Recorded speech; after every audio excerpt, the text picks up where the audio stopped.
Ashok ವಿಜೇಂದ್ರಗೆ high command ಈಗ ಖಡಕ್ warning ಅನ್ನ ನೀಡಿದೆ. ರಾಜ್ಯ ಬಿಜೆಪಿ ನಾಯಕರ ವಿರುದ್ಧವಾಗಿ ಹೈಕಮಾಂಡ್ ಗರಂ ಆಗಿದೆ. ಅಶೋಕ್ ಹಾಗೂ ವಿಜೇಂದ್ರಗೆ ಹೈಕಮಾಂಡ್ ಖಡಕ್ ಆಗಿ ವಾರ್ನಿಂಗ್ ಅನ್ನ ನೀಡಿರುವಂತದ್ದು. ರಾಜ್ಯ ಬಿಜೆಪಿ ನಾಯಕರ ವಿರುದ್ಧವಾಗಿ ಈಗ ಹೈಕಮಾಂಡ್ ಗರಂ ಆಗಿದೆ. ರಾಜ್ಯ ನಾಯಕರ ನಡೆಯಿಂದ ಅಧ್ಯಕ್ಷ ನಿತಿನ್ ನಬೀನ್ ಗರಂ ಆಗಿದ್ದಾರೆ. ಇಬ್ಬರಿಗೂ ಸರಿಯಾಗಿಯೇ ಕ್ಲಾಸ್ ತೆಗೆದುಕೊಂಡಿದ್ದಾರೆ ನಿತಿನ್ ನಬೀನ್ ಈಗ ಇಬ್ಬರಿಗೂ ಕೂಡ ಕ್ಲಾಸ್ ತೆಗೆದುಕೊಂಡಿರುವಂಥದ್ದು. ದೇಶದಲ್ಲಿ ಪಕ್ಷದ ಮರ್ಯಾದೆ ಹೋಗಿದೆ ಅಂತ ಆಕ್ರೋಶವನ್ನು ವ್ಯಕ್ತಪಡಿಸಿದ್ದಾರೆ. ಸುಮಾರು 40 ನಿಮಿಷಗಳಿಗೂ ಹೆಚ್ಚು ಕಾಲ ಗಂಭೀರವಾಗಿ ರಾಜಕೀಯದ ಬಗ್ಗೆ ಚರ್ಚೆ ಮಾಡಲಾಗಿದೆ. ಇಬ್ಬರಿಗೂ ಕೂಡ ಸಾಲು ಪ್ರಶ್ನೆಗಳನ್ನ ನಬೀನ್ ಕೇಳಿದ್ದಾರೆ. ಇಲ್ಲಿ ಇನ್ನ ತಡಬಡಾಯಿಸಿಕೊಂಡು ವಿಜೇಂದ್ರ ಹಾಗೂ ಅಶೋಕ್ ಉತ್ತರವನ್ನ ನೀಡಿದ್ದಾರೆ. ಅಶೋಕ್ ಹಾಗೂ ವಿಜೇಂದ್ರಗೆ ಹೈಕಮಾಂಡ್ ವಾರ್ನಿಂಗ್ ಅನ್ನ ನೀಡಿದೆ. ರಾಜ್ಯ ಬಿಜೆಪಿ ನಾಯಕರ ವಿರುದ್ಧ ಹೈಕಮಾಂಡ್ ಗರಂ ಆಗಿದೆ. ರಾಜ್ಯ ನಾಯಕರ ನಡೆಯಿಂದ ಅಧ್ಯಕ್ಷ ನಿತಿನ್ ನಬೀನ್ ಗರಂ ಆಗಿದ್ದಾರೆ. ಇಬ್ಬರಿಗೂ ಕೂಡ ಸರಿಯಾಗಿ ಕ್ಲಾಸ್ ತೆಗೆದುಕೊಂಡಿದ್ದಾರೆ. ವಿಧಾನ ಪರಿಷತ್ ಚುನಾವಣೆಯಲ್ಲಿ ಅಡ್ಡ ಮತದಾನ ನಡೆದಂತಹ ವಿಚಾರಕ್ಕೆ ಸಂಬಂಧಪಟ್ಟಂತೆ ಈಗ ದೆಹಲಿಯಲ್ಲಿರುವಂಥದ್ದು ಅಶೋಕ್ ಹಾಗೂ ವಿಜೇಂದ್ರ ಇಬ್ಬರಿಗೂ ಕೂಡ ಈಗ ಹೈಕಮಾಂಡ್ ಸರಿಯಾದಂತಹ ಕ್ಲಾಸ್ ತೆಗೆದುಕೊಂಡಿದೆ. ಖಡಕ್ಕಾಗಿ ವಾರ್ನಿಂಗ್ ಅನ್ನ ಮಾಡಿದೆ. ರಾಜ್ಯ ನಾಯಕರ ನಡೆಯಿಂದ ಅಧ್ಯಕ್ಷ ನಿತಿನ್ ನಬೀನ್ ಗರಂ ಆಗಿದ್ದಾರೆ. ಇಬ್ಬರಿಗೂ ಸರಿಯಾಗಿ ಕ್ಲಾಸ್ ತೆಗೆದುಕೊಂಡಿದ್ದಾರೆ. ದೇಶದಲ್ಲಿ ಪಕ್ಷದ ಮರ್ಯಾದೆ ಹೋಗಿದೆ ಅಂತ ಆಕ್ರೋಶ ವ್ಯಕ್ತಪಡಿಸಿದ್ದಾರೆ. ಸುಮಾರು 40 ನಿಮಿಷಗಳಿಗೂ ಹೆಚ್ಚು ಕಾಲ ಗಂಭೀರವಾಗಿ ಚರ್ಚೆಯನ್ನ ಮಾಡಲಾಗಿದ್ದು ಇಬ್ಬರಿಗೂ ಕೂಡ ಸಾಲು ಪ್ರಶ್ನೆಗಳನ್ನ ನಬೀನ್ ಕೇಳ್ತಿದ್ದಾರೆ. ಇನ್ನು ಇಬ್ಬರು ಕೂಡ ತಡಬಡಾಯಿಸಿಕೊಂಡು ಉತ್ತರವನ್ನ ನೀಡಿರುವಂಥದ್ದು. ರಾಜ್ಯ ನಾಯಕರಿಗೆ ಹೈಕಮಾಂಡ್ ಈಗ ವಾರ್ನಿಂಗ್ ಅನ್ನ ನೀಡಿದೆ. ಅಶೋಕ್ ಹಾಗೂ ವಿಜೇಂದ್ರಗೆ ಹೈಕಮಾಂಡ್ ವಾರ್ನಿಂಗ್ ನೀಡಿದೆ. ರಾಜ್ಯ ಬಿಜೆಪಿ ನಾಯಕರ ವಿರುದ್ಧ ಹೈಕಮಾಂಡ್ ಗರಂ ಆಗಿದ್ದು ರಾಜ್ಯ ನಾಯಕರ ನಡೆಯಿಂದ ಅಧ್ಯಕ್ಷ ನಿತಿನ್ ನಬೀನ್ ಗರಂ ಆಗಿದ್ದಾರೆ. ಇಬ್ಬರಿಗೂ ಕೂಡ ಸರಿಯಾಗಿಯೇ ಕ್ಲಾಸ್ ತೆಗೆದುಕೊಂಡಿದ್ದಾರೆ. ದೇಶದಲ್ಲಿ ಪಕ್ಷದ ಮರ್ಯಾದೆ ಹೋಗಿದೆ ಅಂತ ಆಕ್ರೋಶ ವ್ಯಕ್ತಪಡಿಸಿದ್ದು ಸುಮಾರು 40 ನಿಮಿಷಗಳಿಗೂ ಹೆಚ್ಚು ಕಾಲ ಗಂಭೀರವಾಗಿ ಚರ್ಚೆ ಮಾಡಲಾಗಿದೆ. ಇಬ್ಬರಿಗೂ ಕೂಡ ಸಾಲು ಪ್ರಶ್ನೆಗಳನ್ನು ನಿತಿನ್ ನಬೀನ್ ಕೇಳಿರುವಂಥದ್ದು. ತಡಬಡಾಯಿಸಿಕೊಂಡು ಉತ್ತರವನ್ನು ನೀಡಿದ್ದಾರೆ. ಯಾಕೆ ಕ್ರಾಸ್ ವೋಟಿಂಗ್ ಆಯಿತು? ಹೈಕಮಾಂಡ್ ಖಡಕ್ ಪ್ರಶ್ನೆಗಳು ಹೀಗಿವೆ. ಯಾಕೆ ಕ್ರಾಸ್ ವೋಟಿಂಗ್ ಆಯಿತು? ಶಾಸಕರ ಜೊತೆ ಮಾತುಕತೆ ನಡೆಸಿರ್ಲಿಲ್ವಾ? ಎಲ್ಲರನ್ನ ವಿಶ್ವಾಸಕ್ಕೆ ತೆಗೆದುಕೊಂಡಿಲ್ವಾ? ಮುಂದೇನು ಮಾಡಬೇಕು ಅಂದ್ಕೊಂಡಿದ್ದೀರಿ? ಒಂದು ವೋಟ್ ಯಾಕೆ ಅಸಿಂಧು ಆಯಿತು ಅಂತ ಈ ರೀತಿಯಲ್ಲಿ ಈಗ ಹೈಕಮಾಂಡ್ ಖಡಕ್ಕಾಗಿ ಇಬ್ಬರನ್ನು ಕೂಡ ಪ್ರಶ್ನೆ ಮಾಡ್ತಾ ಇದೆ. ಯಾಕೆ ಕ್ರಾಸ್ ವೋಟಿಂಗ್ ಆಯಿತು? ಇಲ್ಲಿ ನೀವು ಶಾಸಕರ ಜೊತೆ ಮಾತುಕತೆ ನಡೆಸಿರ್ಲಿಲ್ವಾ? ಜೊತೆಗೆ ಎಲ್ಲರನ್ನ ವಿಶ್ವಾಸಕ್ಕೆ ತೆಗೆದುಕೊಳ್ಬೇಕಿತ್ತಲ್ವ? ಯಾಕೆ ತೆಗೆದುಕೊಂಡಿಲ್ಲ? ಮುಂದೇನು ಮಾಡಬೇಕು ಅಂತ ಅನ್ಕೊಂಡಿದ್ದೀರಾ? ಒಂದು ವೋಟ್ ಯಾಕೆ ಅಸಿಂಧು ಆಯಿತು ಅಂತ ಪ್ರಶ್ನೆ ಕೇಳಿದ್ದಾರೆ. ಅಡ್ಡ ಮತದಾನದ ಹಿಂದೆ ಕಾಂಗ್ರೆಸ್ ಆಮಿಷ ಇದೆ. ತೇಪೆ ಹಚ್ಚುವಂತಹ ಪ್ರಯತ್ನವನ್ನ ಅಶೋಕ್ ಹಾಗೂ ವಿಜೇಂದ್ರ ಈಗ ಮಾಡಿದ್ದಾರೆ. ಭಾರಿ ಅನುದಾನ ಬಾರಿ ಕಾಂಗ್ರೆಸ್ನಿಂದ ಟಿಕೆಟ್ ಭರವಸೆಯನ್ನ ನೀಡಲಾಗಿರುವಂಥದ್ದು. ಕೋಟ್ಯಾಂತರ ಹಣದ ಆಸೆ, ಹಳೆ ಕೇಸ್ ಬಗ್ಗೆ ಬೆದರಿಕೆ, ಇದೇ ಕಾರಣಕ್ಕೆ ಅಡ್ಡ ಮತದಾನ ನಡೆದಿರುವಂತಹ ಅನುಮಾನವನ್ನು ವ್ಯಕ್ತಪಡಿಸಿದ್ದಾರೆ. ಕ್ರಾಸ್ ವೋಟಿಂಗ್ ಮಾಡಿದವರ ಪತ್ತೆಗೆ ಹೈಕಮಾಂಡ್ ಈಗ ಟಾಸ್ಕ್ ಅನ್ನ ನೀಡಿದೆ. ದ್ರೋಹಿಗಳ ಪಟ್ಟಿ ನಮ್ಮಲ್ಲೂ ಇದೆ. ಸೂಕ್ತ ತೀರ್ಮಾನ ಫಿಕ್ಸ್ ಮಾಡಿ ಇಬ್ಬರಿಗೂ ಖಾರವಾಗಿಯೇ ಬಿಜೆಪಿ ಹೈಕಮಾಂಡ್ ಈಗ ಹೇಳಿರುವಂಥದ್ದು. ಅಡ್ಡ ಮತದಾನದ ಹಿಂದೆ ಕಾಂಗ್ರೆಸ್ನ ಆಮಿಷ ಇದೆ ಅಂತ ತೇಪೆ ಹಚ್ಚುವ ಪ್ರಯತ್ನವನ್ನ ಅಶೋಕ್ ಹಾಗೂ ವಿಜೇಂದ್ರ ಮಾಡಿದ್ದಾರೆ.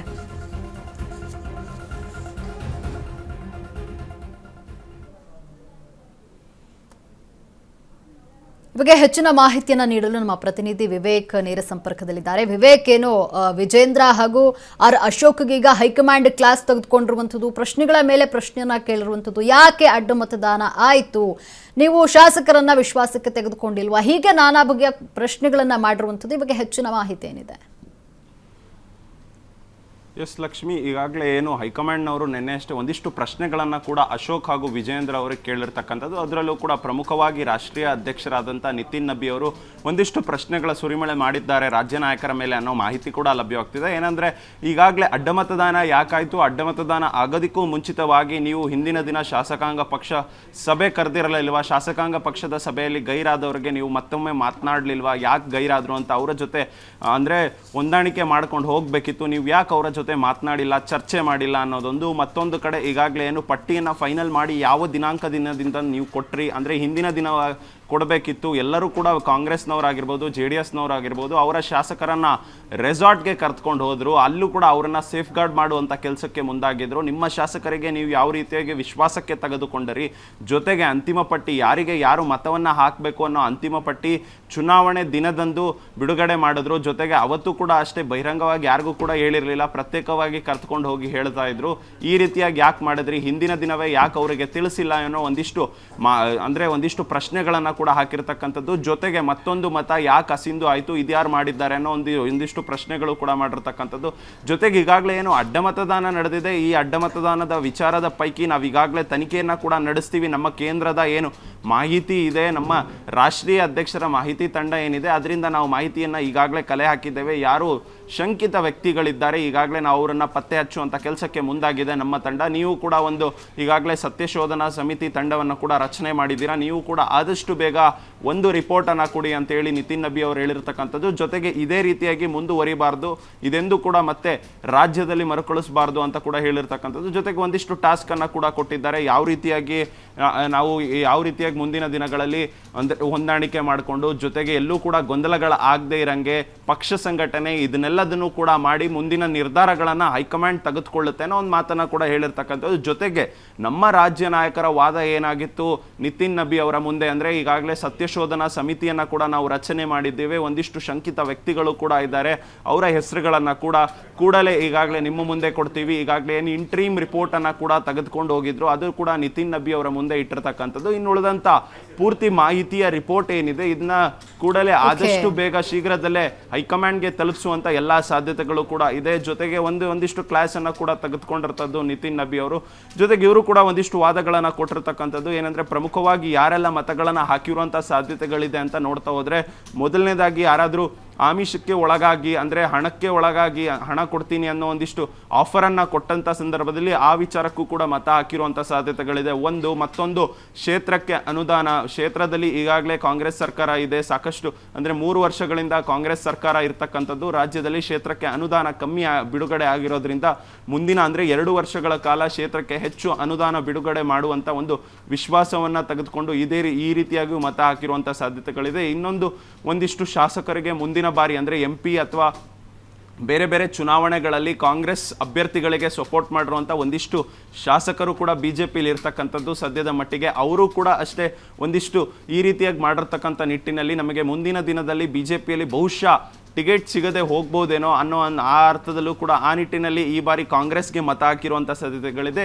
ಜೊತೆಗೆ ಕೇಸ್ಗಳು ಈಗಾಗಲೇ ಸಾಕಷ್ಟು ಶಾಸಕರು ಕೇಸ್ಗೆ ಒಳಗಾಗುತ್ತಿದ್ದಾರೆ. ಮುಂದಿನ ದಿನಗಳಲ್ಲಿ ಅವರ ಕೇಸ್ ವೀಕ್ ಮಾಡುವ ಬಗ್ಗೆ ಏನಾದರೂ ಚರ್ಚೆ ಮಾಡ್ಕೊಂಡು ಆ ರೀತಿಯಾಗಿ ಮತಗಳನ್ನು ಕೂಡ ಹಾಕಿರುವಂಥ ಸಾಧ್ಯತೆಗಳಿದೆ. ಈ ರೀತಿಯಾಗಿ 4-5 ಔಟ್ಕಮ್ ಮೂಲಕ ಈ ರೀತಿಯಾಗಿ ಮತಗಳನ್ನು ಹಾಕಿರುವಂಥ ಸಾಧ್ಯತೆಗಳಿದೆ. ಎಲ್ಲವನ್ನೂ ಕೂಡ ನಾವು ಆದಷ್ಟು ಬೇಗ ಪತ್ತೆ ಹಚ್ತೀವಿ, ನಿಮ್ಮ ಮುಂದೆ ರಿಪೋರ್ಟನ್ನು ಇಡ್ತೀವಿ ಅಂತ ರಾಜ್ಯ ನಾಯಕರ ವಾದ ಆಗಿದ್ದು. ಆದರೆ ಯಾವುದೇ ಕಾರಣಕ್ಕೂ ಕೂಡ ಇದನ್ನು ಇಷ್ಟು ಸುಲಭಕ್ಕೆ ಕೈ ಬಿಡಬಾರ್ದು, ಇದನ್ನು ಗಂಭೀರವಾಗಿ ತೆಗೆದುಕೊಳ್ಳುತ್ತೆ ಹೈಕಮಾಂಡ್. ಇದರ ಮುಂದಿನ ನಿರ್ಧಾರಗಳು ಏನು ಮಾಡಬೇಕು ಅದನ್ನು ಮಾಡುತ್ತೆ, ನಿಮ್ಮ ಕೆಲಸವನ್ನು ನೀವು ಮಾಡಿ ಅಂತ ಕ್ಲಿಯರ್ ಕಟ್ ಮೆಸೇಜನ್ನು ಕೂಡ ಅಷ್ಟೇ ರಾಷ್ಟ್ರೀಯ ಅಧ್ಯಕ್ಷರಾದಂಥ ನಿತಿನ್ ನಬಿ ಅವರು BJP ರಾಜ್ಯ ಅಧ್ಯಕ್ಷರಾಗಿರುವಂಥ ವಿಜೇಂದ್ರ ಹಾಗೂ ವಿಪಕ್ಷ ನಾಯಕರಾಗಿರುವಂಥ ಆರ್ ಅಶೋಕ್ಗೆ ಕೊಟ್ಟು ಕಳಿಸಿದ್ದಾರೆ ಎಂಬ ಮಾಹಿತಿ ಕೂಡ ಲಭ್ಯವಾಗ್ತಿದೆ. ಲಕ್ಷ್ಮಿ, ಧನ್ಯವಾದ ವಿವೇಕ್ ನಿಮ್ಮೆಲ್ಲ ಮಾಹಿತಿಗಾಗಿ.